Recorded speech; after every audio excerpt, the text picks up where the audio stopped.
buen día, las y los saludo. Mi nombre es Ana Alejandra Robles Ruiz. Soy docente investigadora en el Centro de Estudios Superiores de México y Centroamérica del UNICACH, en la línea de discursos literarios, artísticos y culturales. Y en esta ocasión estoy con ustedes para hablarles acerca de mi más reciente libro titulado El arcoíris de la disidencia, novela gay en México, que se publicó en el año 2019, es decir, el año pasado. Agradezco a la universidad por la oportunidad que me brindan de poder platicar con ustedes acerca de mi investigación. Y bueno, básicamente el objetivo del arcoíris de la disidencia, novela gay en México, es hacer un análisis de 3 novelas mexicanas con temática gay, que son El vampiro de la colonia Roma, de Luis Zapata, Las púberes canéforas, de José Joaquín Blanco, y Utopía gay, de José Rafael Calva. El análisis de estas novelas se hace a partir de la incidencia que tienen los imaginarios sociales en la conformación de las identidades de los personajes de estas novelas. Mi decisión de utilizar categorías que de alguna manera se desprenden de la sociología no es con el objetivo o la pretensión de hacer un estudio sociológico de la literatura, ¿no? Sino que estas novelas están tan estrechamente ligadas o vinculadas con su contexto histórico, social y cultural, que lo más pertinente era acercarme a ellas a través de estas categorías. Tanto El vampiro de la colonia Roma como Utopía gay y Las púberes canéforas surgen en lo que Jordi Díez denomina como la primera etapa del movimiento LG de México, que va de 1978 a 1984. Esta primera etapa del movimiento LG, que ahora pues ya tiene más siglas, se le han sumado más siglas, ya es LGBTIQ y más, pero en ese entonces solamente era LG. En lo concerniente a lo no ficcional, tenía como objetivo visibilizar el movimiento, darse a conocer en el país, en México, y organizarse como comunidad, como personas que compartían preferencias sexuales, como personas que demandaban ciertos derechos en los cuales coincidían. Y bueno, ¿por qué estoy mencionando esto? Porque para los integrantes del movimiento LG, estas 3 novelas que analizo en El arcoíris de la disidencia, novela gay en México, fueron muy importantes. Ellos tomaron esta literatura como insignia de su movimiento, se apropiaron de ellas, las hicieron parte también de esa lucha y precisamente pudieron hacer esto porque en estas novelas hay una coincidencia casi total de lo que ocurre dentro de la literatura, es decir, los lugares que ahí se presentan, el vocabulario, las experiencias, con lo que estaba ocurriendo verdaderamente en el México de finales de los 70 y principios de los 80. Es por eso que los integrantes del movimiento LG se apropiaron de estas novelas y las hicieron suyas. Sobre todo El vampiro de la colonia Roma, que fue un tremendo éxito editorial en esa época y que lo sigue siendo. Se han hecho varias reimpresiones de esta novela de Luis Zapata.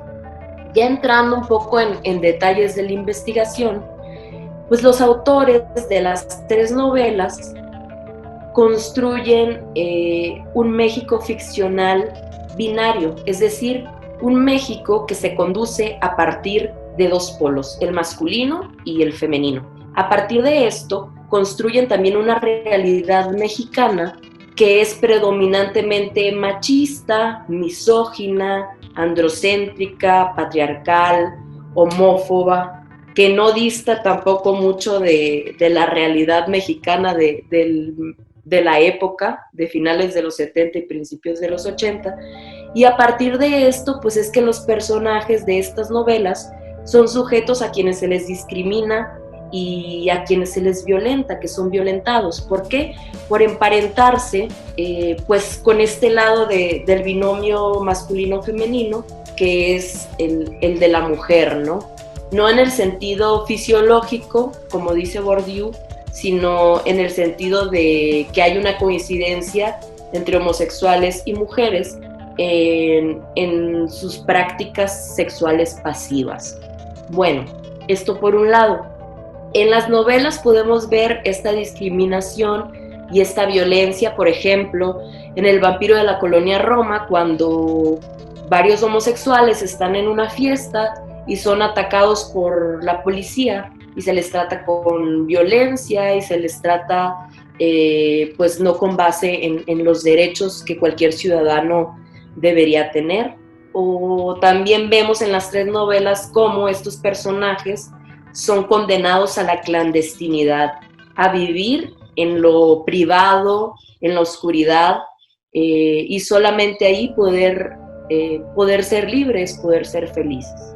Como les digo, esto por un lado, pero por otro lado los autores nos presentan la otra cara de la moneda y es muy interesante porque aquí se hace notar eso que Foucault llama la microfísica del poder. Los homosexuales como hombres también están en negociación con el patriarcado y a veces ellos gozan de beneficios o son ellos quienes discriminan a otros sujetos, es decir, están del otro lado, están ahora en una posición de poder.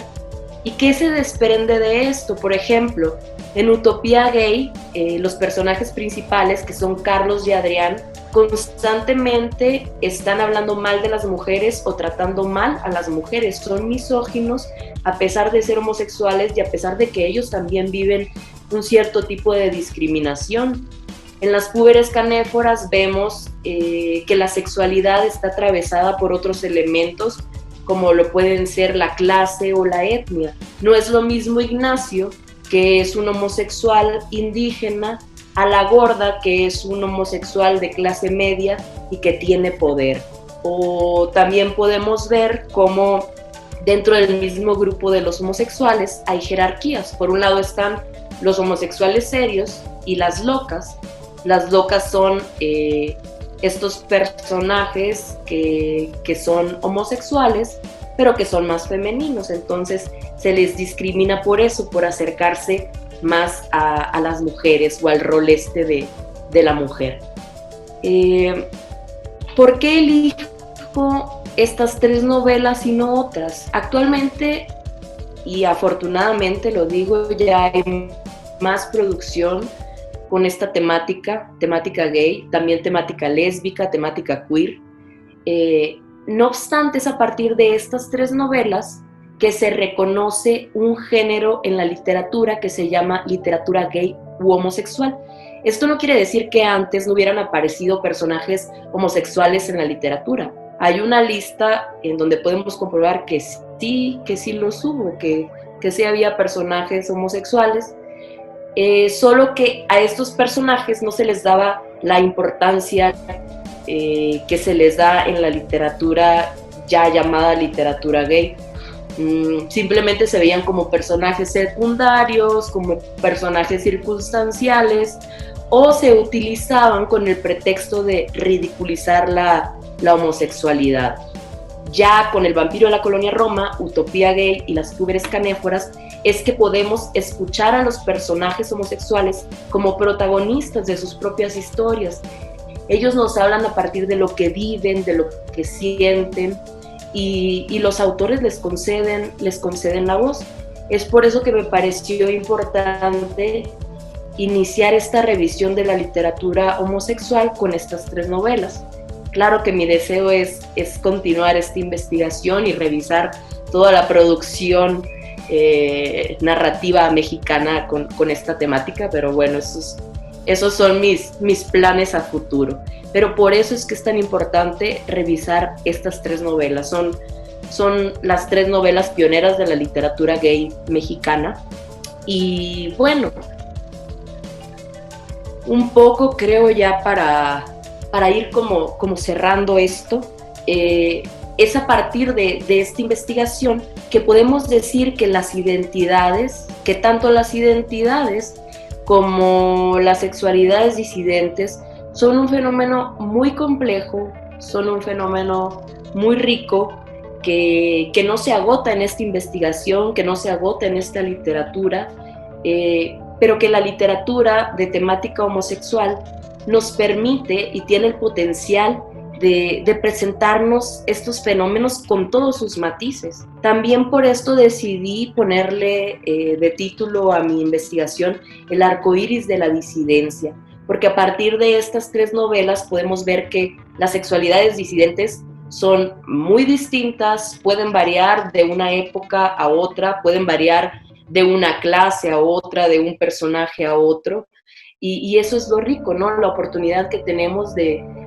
tener una gama muy amplia de la sexualidad disidente o de las sexualidades disidentes.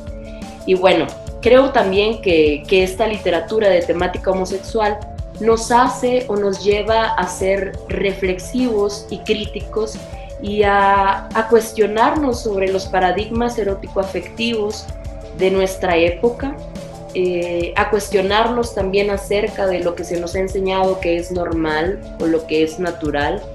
Y pese a que estas novelas nos hablan de una realidad muy particular de finales de los 70 y principios de los 80, yo creo que podemos leerlas desde el presente también para ver cuál ha sido el camino que hemos recorrido como sociedad, como humanidad, como país, ver los cambios que se han dado, los cambios que no se han dado, lo que nos falta por hacer, las deudas que tenemos todavía por cubrir.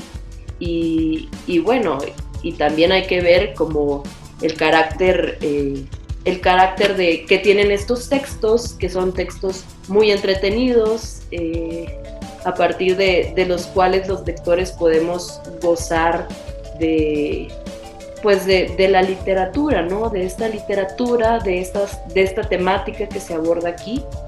Y bueno, es lo que les puedo decir. Les agradezco por la atención que me brindaron y los invito a que, si les llamó la atención El arco iris de la disidencia, novela gay en México, accedan al repositorio de SESMECA en internet y descarguen el PDF del libro de forma total y completamente gratuita. Muchas gracias, saludos y abrazos para todos.